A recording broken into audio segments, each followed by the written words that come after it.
Hello everyone, this is Sanjay Arya, your chemistry expert. And आज का ये वीडियो डेडिकेटेड है उन सारे बच्चों के लिए जिनको अपनी जेई एंड नीट की जर्नी शुरू करनी है।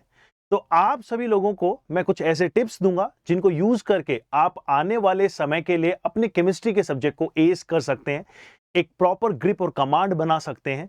तो चलिए शुरू करते हैं सेशन को। The session is best for all the beginners to ace the chemistry, JEE and NEET. तो प्यारे बच्चों, जेई एंड नीट जैसे मिलके हम लोग बोल सकते हैं साइंस की ये फील्ड का एग्जाम, स्पेशली केमिस्ट्री की मैं बात करूंगा because I am your chemistry expert. तो कौन से वो चीजें हैं जिनको हमें हमारी प्रैक्टिस में रखना चाहिए। इवन जो 10th क्लास का एग्जाम देके सारे बच्चे 11th में इनरोल कर रहे हैं इस साल, उन्हें क्या क्या चीजें अडेप्ट करनी चाहिए सो दैट कि उनका in future chemistry through out the year, चाहे वो 11th का हो आपका या 12th का ईयर हो या आप ड्रॉपर ही क्यों ना हो, सभी के लिए बेस्ट जाए। चलिए शुरुआत करते हैं। इससे पहले एक छोटा सा गैप लेते हैं और let me tell you the biggest spotlight which is Aarambh 2024। तो जिन चीजों की बातें मैं आपसे कर रहा हूं कि जेई और नीट के सारे एस्पिरेंट्स के लिए, चाहे आप 11th में हो, 12th में हो या ड्रॉपर हो, आप सभी के लिए Unacademy for the very first time organize कर रहा है सबसे बड़ा इवेंट जिसका नाम है आरंभ। और आरंभ में आप सभी लोगों को मौका मिलेगा सारे के सारे इंडिया के टॉप एजुकेटर से मिलने का और उनसे बातें करने का।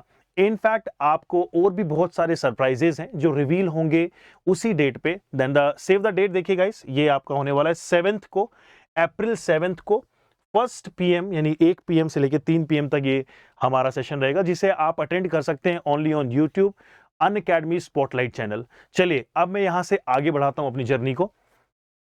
तो यस, मैं बताना चाह रहा था कि कैसे हम लोग 11th क्लास के अंदर आते ही क्या एक्सरसाइजेज ऐसी करें जिससे हमारी chemistry through out the year 11th and 12th एकदम स्मूथली जाए, हमें किसी भी तरह का ब्लॉकर ना लगे, हमें किसी भी तरह का बैकलॉग क्रिएट ना हो, हमें किसी भी तरह की प्रॉब्लम्स ना आए कंटेंट या फिर एकेडमिक्स को रिलेटेड। चलिए शुरुआत करते हैं। नंबर वन ये है बच्चों कि आपको कुछ चीजें 10th क्लास से ही आनी चाहिए। सबसे पहली जो चीज हमारे सबसे ज्यादा काम आती है इंटायर केमिस्ट्री के अंदर, वो सारी चीजें हैं आपके एलिमेंट्स। आप सभी लोग जानते हैं कि हमारे मॉडर्न पीरियोडिक टेबल में टोटल 118 एलिमेंट्स हैं। मैं आपको सारे 118 एलिमेंट्स को इमीडिएटली याद करने के लिए नहीं कह रहा हूं, but I would expect you कि जो एटॉमिक नंबर 30 तक के एलिमेंट्स हैं, जो भी एलिमेंट्स आपके कहां तक आते हैं till z is equal to 30, यहां तक कि आपको उनके एटॉमिक सिंबल्स,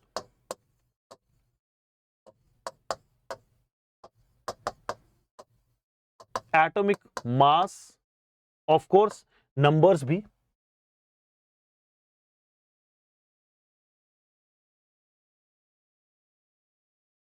एक सीक्वेंस में पता होने चाहिए till 30। Okay, atomic numbers, atomic masses, ये आपको इन डिटेल पता होना चाहिए, है ना बच्चों, टिल 30, है ना। जैसे hydrogen, helium, lithium, beryllium, boron से लेके scandium, titanium, vanadium, chromium, manganese, ferrum, cobalt, निकल, कॉपर, जिंक, यानी आपको 30 तक आपके फिंगर टिप्स पे होने चाहिए अगर आप जेई और नीट की तैयारी के लिए बहुत अच्छा केमिस्ट्री करना चाहते हो। तो ये मतलब बहुत बेसिक चीज है जो आपको आनी चाहिए। नंबर 2 चीज जो आपको आनी चाहिए, काफी सारे लोग बोलते हैं कि अरे सर पीरियोडिक टेबल की क्या जरूरत है, मतलब ठीक है हमें ऑलरेडी पीरियोडिक टेबल के बारे में आइडिया रहता है और काफी सारे निमोनिक्स हम लोग याद करते हैं, स्पेशली एस और पी ब्लॉक हम लोग कर पाते हैं। डीएनएफ ब्लॉक में हमें कई बार पोजीशंस नहीं पता होती हैं, हमें एटॉमिक नंबर्स नहीं पता होते हैं, हमें उनके इलेक्ट्रॉनिक कॉन्फ़िगरेशंस नहीं पता होते हैं। और पास्ट कुछ ईयर में जेईई मेन ने काफी हद तक फोकस किया है एटॉमिक इलेक्ट्रॉनिक कॉन्फ़िगरेशन लिखने के लिए, और वो भी डीएनएफ के, जो कि थोड़े एनोमलीज होते हैं। तो मेरा हमेशा सजेशन रहेगा कि बच्चों आपको क्या करना चाहिए, लर्न करनी चाहिए मॉडर्न पीरियोडिक टेबल, बिल्कुल लिखना आ जाना चाहिए आपको मॉडर्न पीरियोडिक टेबल। अब देखिए ये चीजें, ये एक्सरसाइज कब करेंगे आप, ये सारी एक्सरसाइजेस आप कर रहे होंगे जब आपने ऑलरेडी 10th का एग्जाम दे दिया है और अब आप 11th में इनरोल कर रहे हैं। इनफैक्ट अगर आप हमारे साथ इनरोल कर रहे हैं तो भी आप इस एक्सरसाइज को शुरू कर दीजिए, क्योंकि देखिए मैं इन चीजों को मानता हूं कि ये वो फंडामेंटल चीजें हैं, वो बेसिक चीजें जिसके ऊपर एक अच्छी मीनार, एक अच्छी बिल्डिंग आप क्रिएट कर सकते हो।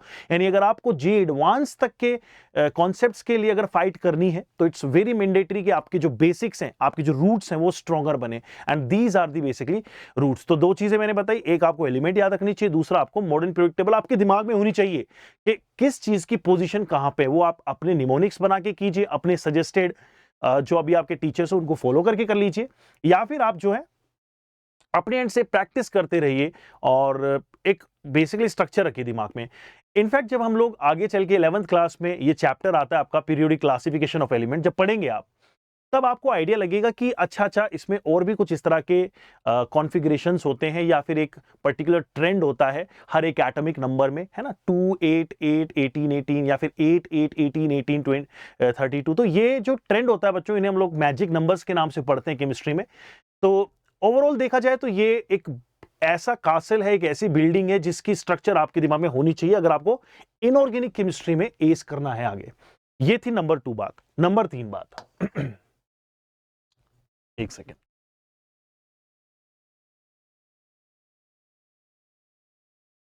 चलिए अब मैं आपको नंबर 3 जो है आपको जो जानना है वो बताता हूं।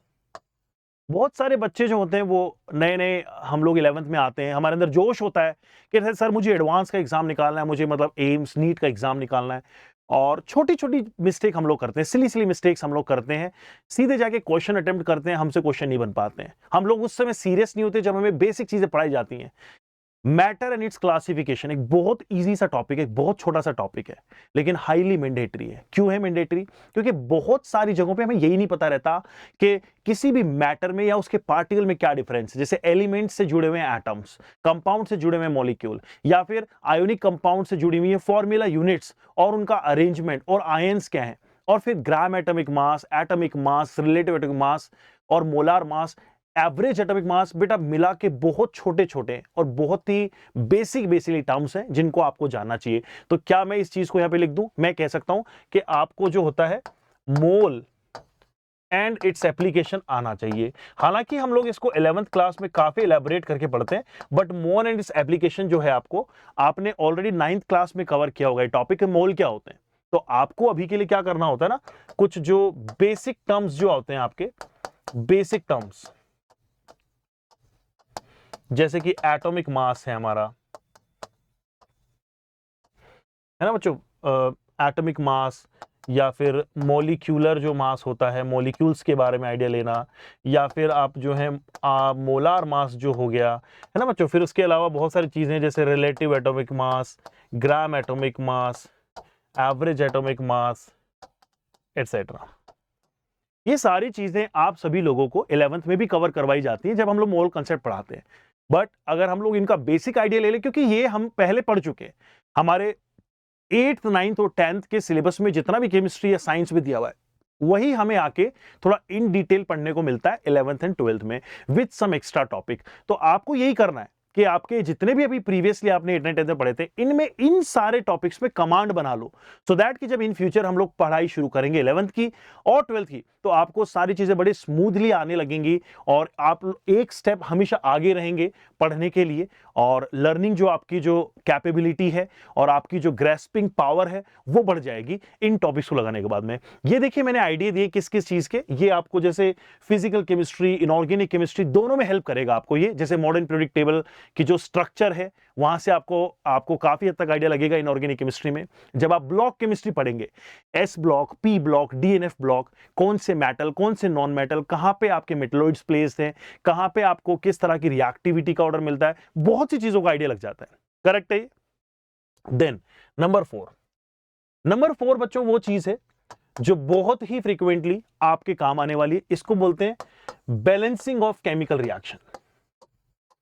Balancing of chemical equations, I must write, है ना, इक्वेशंस में लिखते हैं हम लोग। अब देखो क्या होता है, आप सोचेंगे सर बैलेंसिंग तो बहुत आसान है, मुझे तो ऐसे चुटकियों में आती है। आपका कंप्लीट एक चैप्टर है some basic concepts of chemistry नाम से, जिसपे हर साल मेंस, एडवांस, नीट हर तरफ क्वेश्चन आते हैं, और क्वेश्चन जनरली आते हैं स्टोइकियोमेट्री पे, and which is nothing but the chemical equations पे वर्क करना। आप केमिकल इक्वेशन अगर आपको लिखनी नहीं आती है या बैलेंस करनी नहीं आती है, you can not move further, आप आगे बढ़ ही नहीं पाएंगे, प्रोसीड ही नहीं कर पाएंगे। और ये मेनली बच्चों को प्रॉब्लम आती है, फिर वो 11th में आके बैलेंसिंग सीखते हैं। तो जिस समय आप बैलेंसिंग सीख रहे होंगे उस समय बाकी के बच्चे जो पढ़ के आए होंगे वो एक स्टेप आगे निकल जाएंगे। तो इट्स बेटर कि अभी हमारे 10th के एग्जाम जस्ट खत्म हुए, हमने अभी जस्ट हमारी प्रिपरेशन शुरू की होगी, और अभी जो समय है, जिस समय अभी जेईई मेन के एग्जाम भी होने वाले हैं, बैचेस अभी नए नए बन रहे हैं और आप लोगों की पढ़ाई भी जस्ट शुरू होने वाली है। इनफैक्ट अभी आपका हो सकता है समर वेकेशन चल रहे हो, तो सारे बच्चे ना इन पॉइंट्स को जरूर कर लेना। Balancing of chemical reaction is one of the important topic जो आपको अपने हेड पे करना है, राइट। बैलेंसिंग को आप कर लेंगे और देन आते हैं हम लोग 5th सीखेंगे। ये बार बार चेंज क्यों हो जा रहा है? ठीक है, 5th टॉपिक में आपको बताता हूं जो आपको करना चाहिए।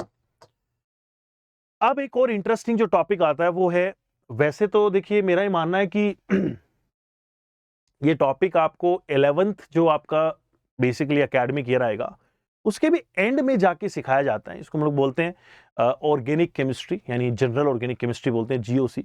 बट आपके लिए क्या जरूरी है ना, आप एक बार, आपका एक चैप्टर था 10th क्लास में कि कार्बन एंड इट्स कंपाउंड, है ना बच्चों, क्या था? Carbon and its compound.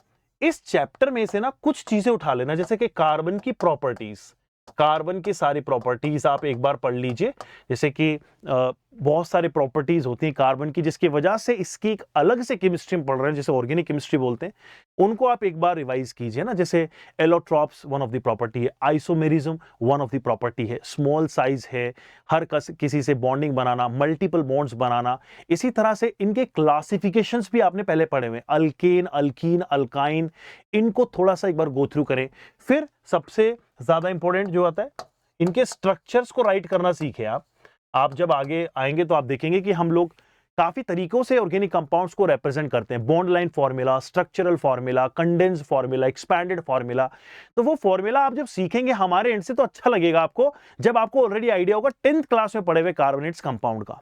Carbon की प्रॉपर्टीज पता है आपको, पता है टेट्रावेलेंट होता है, 4 बॉन्ड बनाएगा, कहां का बनाएगा, ये सब चीजों का आइडिया आपको थोड़ा सा लग जाएगा अगर ऑर्गेनिक केमिस्ट्री में अच्छा करना चाहते हो तो। उसके अलावा एक और होता है जिसको हम लोग बोलते हैं क्लासिफिकेशन। तो बेटा क्लासिफिकेशन थोड़ा जरूर पढ़ लेना। क्लासिफिकेशन में आते हैं आपके जैसे ओपन चेन है या क्लोज चेन है या साइक्लिक है या एसाइक्लिक है या अल्केन, अल्कीन, अल्काइन, उनके फॉर्मूला। तो ये सारी चीजें आपको ना बहुत हेल्प करती हैं। ये सब चीजें मिला के अगर आप जब थोड़ा सा आगे बढ़ने की कोशिश करेंगे, और अभी सिंस आपके एग्जाम्स जस्ट ओवर हुए हैं 10th क्लास वाले बच्चों के, और अभी उनके वेकेशन चल रहे होंगे समर, तो this is the best time to utilize your vacation, ताकि आप आने वाले फ्यूचर के लिए हमेशा तैयार रहें। सो जल्दी से बताइए कि कैसा लगा आपको ये सेशन। और इसके अलावा जितने भी 11th क्लास के बच्चे हैं मेरे लिए, जिन्होंने अभी 11th क्लास का एग्जाम दिया है, 12th में जस्ट जंप किया है, उनके काफी मुझे मैसेजेस मिले, उनके काफी तरह जगहों से मुझे उनका रिस्पॉन्स आया। कुछ लोगों का मानना है कि हमारा 11th खराब हो गया है, हम कैसे बेटर करें 12th। और कुछ लोगों का मानना है कि हमारा 11th तो हो गया, बट ऐसे कौन से टॉपिक है जिनको ज्यादा फोकस करके हम लोग 12th में ले जाएं, जो कि कॉन्टिन्यूटी में हमारी हेल्प करेंगे। तो stay tuned only on Unacademy में आप सभी से मिलने वाला हूं मेरे नेक्स्ट सेशन में, जहां पे आपको बताऊंगा कि 11th से 12th मूविंग वाले बच्चों को केमिस्ट्री में कौन से टॉपिक्स पे फोकस करना है, सो दैट ये ब्रिजिंग टॉपिक आपके 11th एंड 12th को कनेक्टेड रखेंगे। तो wishing you all the best for your journey. Stay tuned.